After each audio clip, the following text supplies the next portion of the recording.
Y vamos a hablar ahora con Tito Garabal, que desde 1982 es responsable de prensa de Cáritas Buenos Aires, habiendo sido integrante durante 3 periodos de la comisión directiva de la institución, y de 1990 a 96 estuvo a cargo de la campaña de prensa para la colecta nacional de Cáritas. Y hablábamos justamente y hacíamos referencia a los 2 años, el día viernes, de la asunción de Bergoglio como Francisco Papa, y entonces justamente Tito Garabal, conociéndolo al Papa, nos va a dar seguramente su opinión. Te hablan Raúl Rojas y Alejandro Jover. ¿Qué tal? Mucho gusto y bienvenido a Radioteca. Hola Raúl, Alejandro, buenos días. ¿Estás? Y muchas gracias. Me hicieron acordar viejos tiempos. Está bien. Está bueno recordarse viejos tiempos. Uno tiene historia, ¿no? Sí, siempre. Además, bueno, yo tuve el placer de trabajar también con el hoy Papa, cuando él era, digamos, en mi tarea como director de prensa de la Conferencia Episcopal Argentina, donde estuve también más de 20 años, así que bueno, allí lo conocí, ¿no? Sí, y contanos cómo es como se lo ve así. Sí, yo siempre digo que lo importante, lo interesante, lo que a todos les llama la atención es que, y en lo personal digo, Francisco sigue siendo Jorge. Yo digo, salvo en 2 cosas.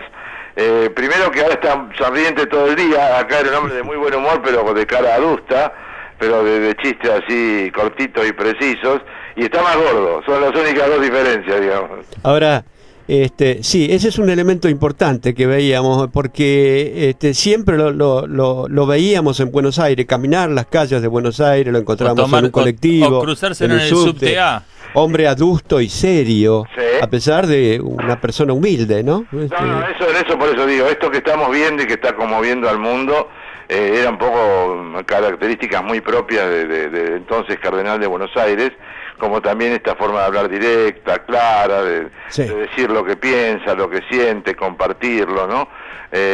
Por supuesto, menos expuesto, en realidad no le gustaba mucho estar en contacto con los medios, ¿no? Claro. Más bien le gustaba un perfil bajo, pero ahora la tarea lo lleva a esta nueva responsabilidad, y ciertamente este diálogo que él mantiene con mucha gente y aún con distintos medios, a los cuales le ha dado alguna entrevista, como la que vimos el viernes pasado a Valentino Larraqui de Televisa, digamos eso, como un perfil nuevo, ¿no?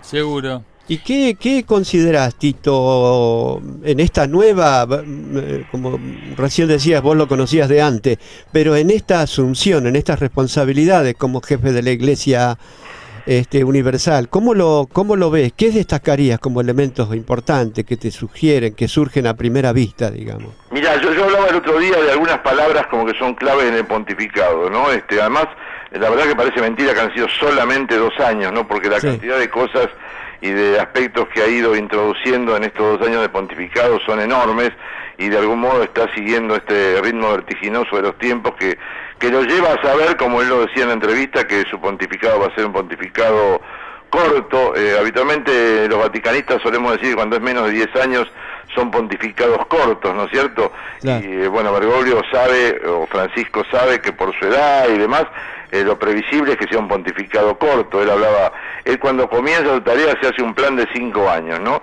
Y el otro día lo ratificaba cuando decía que estimaba que su pontificado iba a estar en ese tiempo, pero además con el antecedente formidable del Papa Benedicto, también crea la conciencia de que cuando uno ya está tal vez sin fuerza o siente que no puede entregar todo lo que tiene para el comando de la barca de Pedro, que es la Iglesia, puede hacer un paso al costado, como lo hizo genialmente Benedicto XVI, abriendo esta puerta al Papa Francisco. Entonces me parece a mí que en estos 2 años Francisco ha ido introduciendo una dinámica muy ágil a todo lo que es el trabajo de la Iglesia, una credibilidad enorme, algunas palabras que son claves. El viernes él lanzó el Año Santo de la Misericordia. Me parece que el Papa ha insistido desde que comenzó en que su tarea tiene que ver con mostrar al mundo esta Iglesia de un Dios que es rico en misericordia, y que por lo tanto necesitamos como Iglesia dar misericordia y recibir misericordia y estar abiertos, ¿no?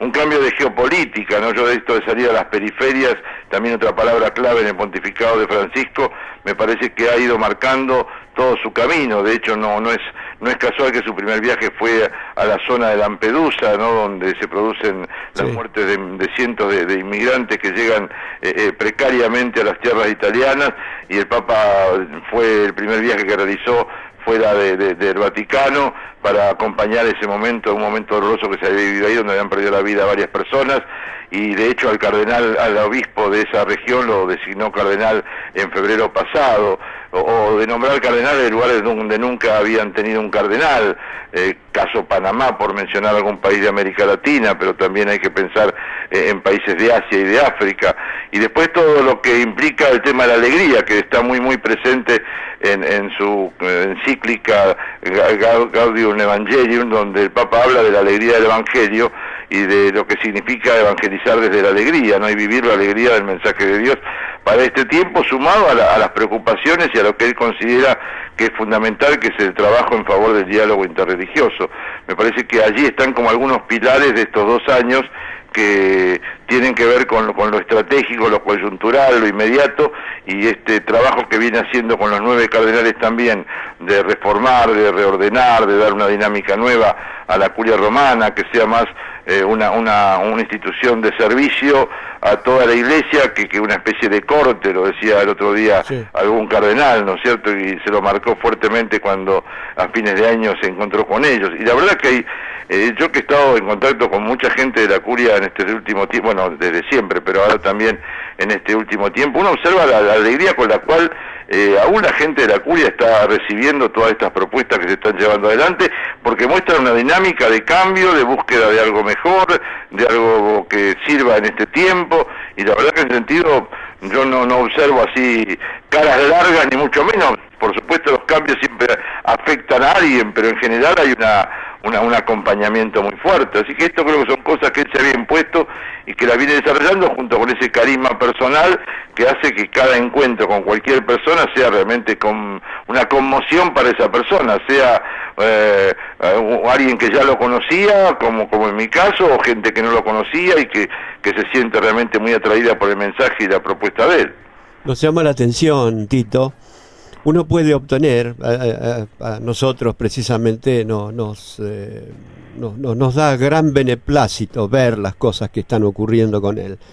Pero digo, uno puede obtener una respuesta a cómo recibir al hijo que vuelve. Recuerdo hace un par de semanas atrás. Sí.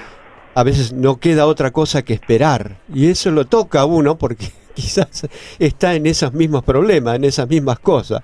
La conducta del padre con los más chicos, con los más grandes, cómo hacer, cómo considerarlo a una respuesta estratégica de política estratégica mundial, o también en la preocupación por una nueva economía que dé respuestas a los sectores más pequeños y a los más pobres, que también hubo una reunión también hace poco tiempo allí en el Vaticano, los encuentros con movimientos sociales.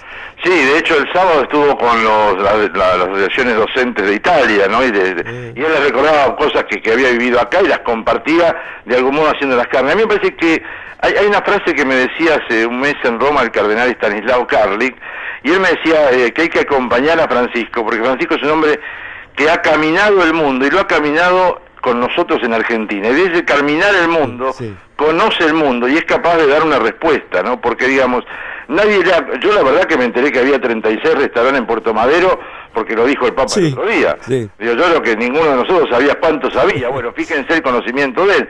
Y él decía que de pronto le impresionaba ver esa doble cara, digamos, de un barrio económicamente muy fuerte al lado de una villa de emergencia. Él después decía, y esto no es que sea malo tener dinero, el problema es que se lo use mal.